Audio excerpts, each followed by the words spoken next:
Today we'll understand the advantages of working with layers. Once you drag the photograph and get it inside the workspace, you will be able to see the background layer. Once the background layer has been popped up, you should make a duplicate layer of it. Ctrl J to duplicate the layer, or else just drag and drop inside the new layer icon. So the layer will be created. Just double click on it and rename it as duplicate copy. Once you rename it, you can just go to the adjustment layer, play with the levels, increase the midtones and the shadow, play with the highlights too, so that your image will get brightened up.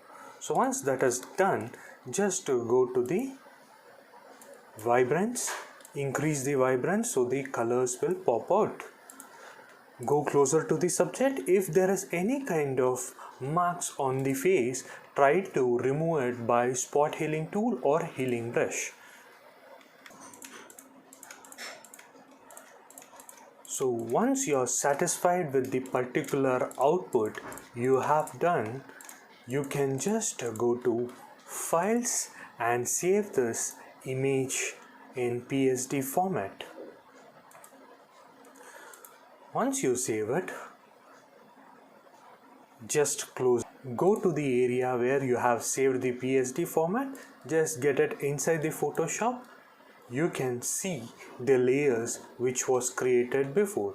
If you want to recorrect any changes which was done before, you can go at any point of time and you can correct them.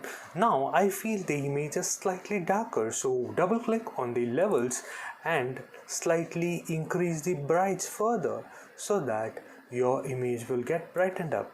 If you feel darks are more, try to reduce it slightly. This is the advantage of working with layers. You can go and correct it at any point of time